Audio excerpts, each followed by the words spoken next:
इसको फिर हमारे इस टाइम पे, कुर्बानी के टाइम पे, इसको हमारे कुत्ते बिल्ले भी नहीं खाते हैं चर्बी जिसको हम बोलते हैं, ठीक है ना। हाँ। इतनी वेस्ट होती है और फिर बाद में हम बाहर से हम महंगी महंगी प्रोडक्ट खरीदते हैं डॉलर्स में। हाँ। ठीक है, आज वो डॉलर्स आपके मैं बचा के इधर दिखाऊंगी और उस चर्बी को आपने कैसे यूटिलाइज करना है और कैसे उस अपने आप को खूबसूरत बनाना है उससे। अच्छा मैं आपको बताऊं, मैं लोगों के मुंह से सुन रही होती हूँ, हम अपने शो पे भी बैठ के यही बातें कर रहे होते हैं। अभी वर्दा से भी थोड़ी देर पहले यही बात हो रही थी चर्बी को लेके। अब मैं क्या करूं नईमा जी, मैंने तो बचपन से चर्बी खाई है ना, तो मैंने तो चर्बी के पराठे होते हैं ना, आपको पता है ना, जो चर्बी होती है उसका कुर्बानी की, अब वो अलग रख लेते होते थे हमारे घर वाले, नानियां दादियां, और उसके बाद उसका घी बना लेते थे ये। और इसके पराठे हमने तो पराठों पे लगा के खाई है। अम्मी कहती थी बड़ी ताकत है, खाओ, हम तो खाते थे। तो इसमें ताकत होती है ना, इसी को तो हम जाया कर देते हैं। मैं वर्दा को भी आज यही बोल रही थी कि वर्दा फिर हम ये चर्बी जिंदगी से क्यों निकालते हैं।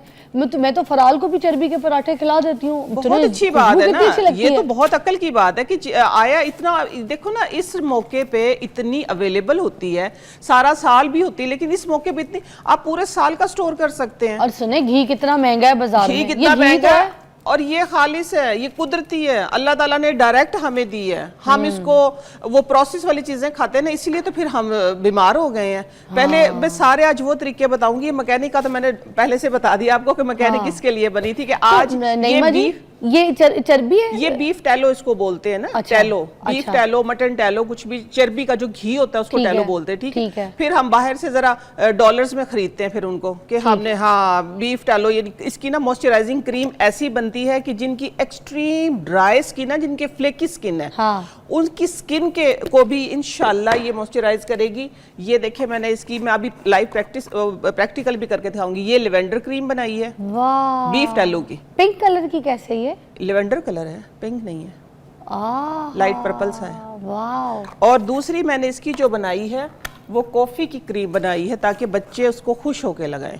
आपकी एड़ियां फटी हो, आपकी स्किन पे ड्राइनेस हो, जिनकी मैंने बता दी ना एक्सट्रीम ड्राइनेस, जिनकी के फ्लेकी स्किन होती है, ठीक है, ये उनके लिए है। ये देखिए, ये अभी लाइव मैं इसीलिए इसका ये टैलो जो है ये बना के लेके आई हूँ और मैं आप लोगों को बताऊं भी कि कैसे। इसमें कोई इतनी साइंस तो है कोई नहीं, सारी चर्बी इकट्ठी करो और लो फ्लेम पे रख दो, वो सारा घी निकलाएगा, उसको स्टेन कर लो आप बस। नहीं जी, आज आप किचन की बॉस हैं, ठीक है, ये कैमरे हैं आपके पास दोनों। मैं आपके साथ बातें करती रहूंगी, सवाल पूछती रहूंगी, मगर आप अपनी ऑडियंस के साथ सवाल पूछो। हाँ, ये देखो, तो ये कर क्या रही है सबसे पहले? ये मैं ये बताने आई हूँ, ये यूरिक एसिड के मरीज, कोलेस्ट्रॉल के मरीज, खास तौर पे बेचारे इस मौके पे, बकरीद के मौके पे, ईद, क्योंकि इस टाइम गोश्त खुला होता है, वो डरते हैं खाने के लिए कि वो सब खा रहे होते हैं, क्योंकि हमारी तो छूट है आज कि शुगर वाले तो खाएं, ठीक है, लेकिन शुगर वाले हैं, चाहे ब्लड प्रेशर वाले, चाहे आम बंदे हैं, ठीक है, आप लोगों ने इत्तेदाल में रह के खाना है, कोई भी है। ज्यादा खाने से फिर वही कि गैस्ट्रोएंटरोलॉजिस्ट के पास जाते हैं। ईद पे फिर आप लोगों को डॉक्टर्स भी नहीं मिलते, हॉस्पिटल भी नहीं अवेलेबल होते, क्योंकि डॉक्टर्स भी छुट्टी पे होते हैं। उसका भी इलाज लेके आएंगे। आप लोगों ने करना क्या, मैंने आज यूरिक एसिड के मरीजों के लिए खासतौर पर उनका ख्याल रखा है, और कोलेस्ट्रॉल के मरीजों के लिए कि आप लोग गोश्त कैसे खा सकते हैं, उसका सेफ तरीका क्या है। उसके अंदर जो चीजें मैंने डाली हैं, ये मैंने बीफ लिया है 2 किलो। आपने अभी रेसिपी नहीं बतानी? ओके फाइन, अभी आपने मुझसे बातें करनी है। बातें करती रहे फिर आप। इतने दिन के बाद आई हैं, और आज बातें करते हुए आपको तकलीफ हो रही है? नहीं हो रही, मुझे खुशी हो रही है। तो फिर बातें करेंगी, मैं ब्रेक ले रही हूँ। चले हम एक थोड़ी सी बातें कर लें। आज इस दफा जरूर मेरे पास काफी दिनों के बाद आई है नईमा जी, बहुत बिजी है नईमा, बहुत बिजी। सिवाय मेरे शो के हर जगह जो है ना आजकल मुझे इधर उधर ही दिखती रहती हैं, तो आज मेरे पास आई हैं, तो मैं देखें अभी इनसे बातें करूंगी, उसके बाद आपको मिलाती हूँ ये रेसिपीज भी, ठीक है, कॉल्स भी शामिल करेंगे। Take a break.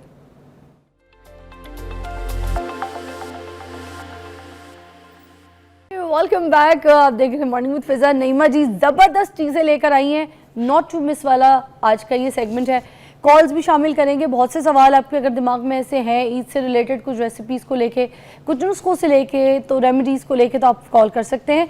अभी सबसे पहले ओवर टू यू नईमा जी। मैं समझे यहाँ पर नहीं हूँ, आपकी ऑडियंस है, कैमरा है, जो चीज़ें चमत्कार लाई हैं आप वो सब बताइए। अच्छा ठीक है, मैं बता देती हूँ कि गोश्त मैक्सिमम ये सुना जाता है कि गोश्त पे कुकर, उस पे बकरीद पे कुकर ठीक हो रहे होते हैं गोश्त गलाने के लिए, लेकिन एक आज मैं आसान सी रेमेडी जिसको आप वेस्ट कर देते हैं, वेस्ट आसान सी चीज़ है जिसके साथ गोश्त गल जाएगा 15 से 20 मिनट में। कुर्बानी का गोश्त तो वैसे ऐसे कभी देखा नहीं है मैंने कि हमने कभी कुकर में बनाया हो, हम तो मिट्टी की हंडी में ही बनाते हैं। ये देखें कि ये तकरीबन 20 मिनट हो गई है, इसको गोश्त को रखे हुए। इसके अंदर जो चीज़ें मैंने डाली हैं वो मैं आप लोगों को दिखाऊंगी। अभी इसको मैं ढक देती हूँ, चीज़ें मैं दिखा देती हूँ आप लोगों को ना। इसके अंदर मैंने डाला है, ये ऐसी हांडी बन रही है चर्बी के साथ कि गलाने के लिए तो मैंने इसमें डाली, वो सरप्राइज चीज़ मैं आपको बाद में बताती हूँ। लेकिन यूरिक एसिड और कोलेस्ट्रॉल के मरीज़ खास तौर पे, जैसे पहले मैंने बताया कि वो बेचारे गोश्त खा नहीं सकते हैं, मैं हूँ आप हैं, कोई भी एतदाल के साथ खाएं। लेकिन आप लोगों को इंशाल्लाह गोश्त के जो एकदम से क्रिस्टल्स बनते हैं ना यूरिक एसिड वालों के लिए, जो खास तौर पर बेचारे एक बूटी खाते और लंगड़े हो जाते हैं, ऐसा इंशाल्लाह कुछ नहीं होगा। मैं आप लोगों के लिए ये बंदोबस्त करके लेके आई हूँ कि इस तरीके से अगर आप गोश्त बनाएंगे बहुत ही लाइट होगा, बहुत ही हाजमेदार भी होगा। हम जो करते हैं ना इस तरीके से कि स्पाइसेस डे 1 से ही मसाले, वो हमारे स्टमक को डिस्टर्ब करता है। अगर आप लाइट स्पाइस के साथ बनाएं, इसके अंदर मैंने डाला है कड़ी पत्ता, ठीक है। कड़ी पत्ता जो है ब्लड प्रेशर को वैसे ही कंट्रोल करता है। आपको पता है कड़ी पत्ता, अगर जिसका ज्यादा बीपी हाई हो, रात को 2 कड़ी पत्ता, ये तेजपात है, तेजपात इसी को बोलते हैं। कड़ी पत्ता छोटा होता है? नहीं, ये इसमें गरम मसाले में इसी को बोलते हैं, तेजपात है ये।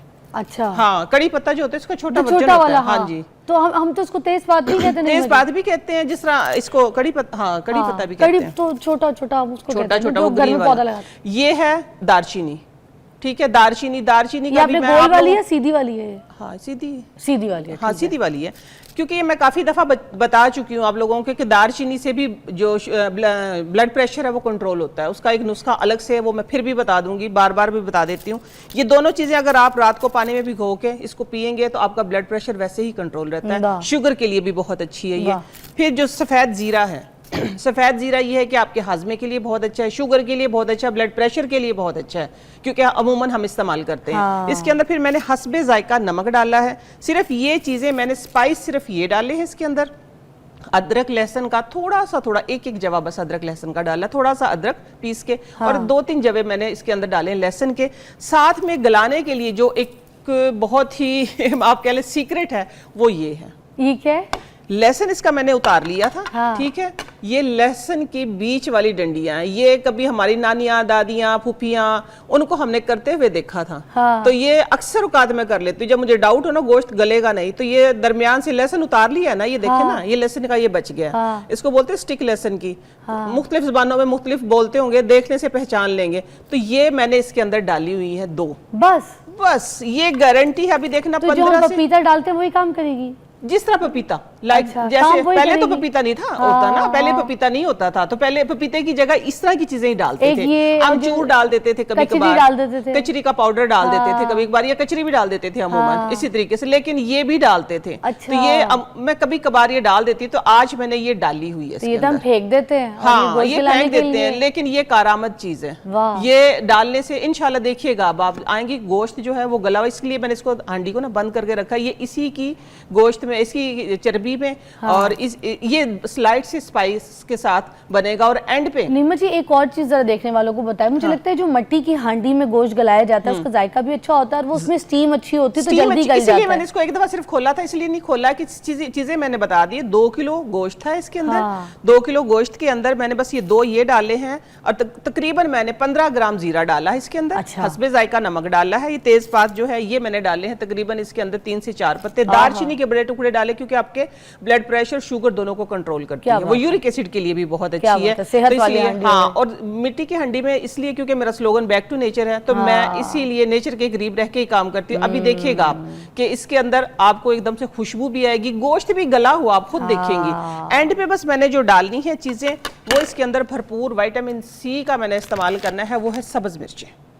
सब्ज मिर्चें सिर्फ मैंने इसके अंदर एक कट लगाना है दम पे। जब इसको 10 मिनट हो जाएंगे, एंड पे मैं इसको सब्ज मिर्चें डाल के दम लगा दूंगी। आप इसकी खुशबू मैं ये भी बता दूं, आपने विटामिन सी की बात की, तो गोश्त में होता है आयरन, फुल ऑफ आयरन, और विटामिन ए की मात्रा फुल होती है। हाँ जी। तो विटामिन सी जो है, जिसमें चाहे नींबू हो या हरी मिर्चें हो, जब हम ये डालते हैं कोई भी ऐसी चीज जिसमें आयरन होता है, तो वो आपकी बॉडी में जाके एब्जॉर्ब जल्दी हो जाता है। इसीलिए हरी मिर्चें या नींबू गोश्त के साथ अगर आप खाते हैं ना, तो आपका आयरन जो है वो जल्दी एब्जॉर्ब होता है। कुछ लोगों को हजम नहीं होता गोश्त इस वजह से, क्योंकि आयरन का इस्तेमाल नहीं। तो ये जो नईमा जी हरी मिर्चें डाल ली है ना, this is a form of iron. तो ये आपकी बात बिल्कुल सही है नईमा जी। एंड पे आप चाहें तो आप लेमन इसके ऊपर डाल के आप खाएं तो बहुत ही अच्छा होगा। अच्छा, दूसरी डिश भी मैं इधर ही शेयर कर देती क्योंकि आप फिर मैं साथ में बनाती रहूंगी। हाँ। फिर मैंने इसको हाजमे के लिए, हजम करने के लिए बाद में एक कहवा भी रखा है, लेकिन साथ में धनिया, पुदीना, सब्ज मिर्च और थोड़ी सी इसके अंदर मैंने डाले हैं लहसुन के जवे, देसी लहसुन है ये, साथ में थोड़ा सा अदरक और इसकी चटनी बनाई है।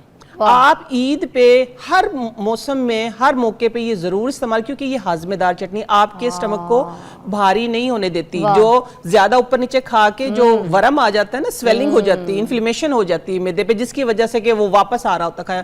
ये जो पुदीना है, धनिया है, सब्ज मिर्ची है, ये सारी उन चीजों को हजम करने में बहुत अहम किरदार अदा करती है। तो इसकी मैं अभी चटनी बनाऊंगी। ठीक है नईमा जी, हर गोश्त के साथ ये जो आपकी चटनी है ना, ये नो मैटर व्हाट लोगों को इस्तेमाल करनी चाहिए। गोश्त को तो ज्यादा ऐसे खाने, चटनी थोड़ी सी या थोड़ा सा दही को इस्तेमाल करना ही चाहिए। बिल्कुल इसी तरीके से। वाह जी। हाँ जी, और साथ में आज दूसरी चीज जो सरप्राइजिंग है, यूरिक एसिड वाली रोटी। हाँ, यूरिक एसिड वाली, शुगर वाली। यूरिक एसिड वाले तो खाते हैं ना रोटी। हाँ। यूरिक एसिड वाले गोश्त नहीं खाते, उनका मैंने गोश्त खाने का बंदोबस्त ये वो किया हो गया? है। ठीक है। हाँ। और जो शुगर वाले हैं हमारे जैसे, हमारे पर रोटी की पाबंदी, आप लोगों ने रोटी नहीं खानी, लेकिन मैं कोई ना कोई हल निकाल लेती हूँ। आपके शो में मुख्तलिफ तरीके की रोटियां बनाई, लेकिन देखें आज ये सरप्राइजिंग रोटी आई है। वाह, ये क्या है? ये देखें, ये मैं खोल के दिखाऊंगी आप लोगों को। ये रोटी शुगर वाले मरीजों के लिए स्पेशल रोटी है। आप ये रोटी खा सकते हैं। सादा गंदम का आटा है ये, बगैर छना। अच्छा। ठीक है। ये मैंने दही से गूंदा है, खट्टा दही जो होता है। हाँ। दही के अंदर मैंने डाला है, इसके अंदर थोड़ा सा तकरीबन 2 चुटकी जीरा, आधी चम्मच कह लें आप, छोटी आधी चम्मच, और थोड़ा सा इसके अंदर अजवाइन और नमक, और सिंपल दही के साथ रात को मैंने गूंद के रख दिया आटा। 12 से 13 नहीं डाला आपने? नहीं, दही के साथ ही आटा कंप्लीट गूंदा है। अच्छा। हाँ, ये देखें, दही के साथ गूंद के ये खमीर हो गया। इसके अंदर गुड बैक्टीरिया आ गए हैं। ठीक है। हाँ जी, गुड बैक्टीरिया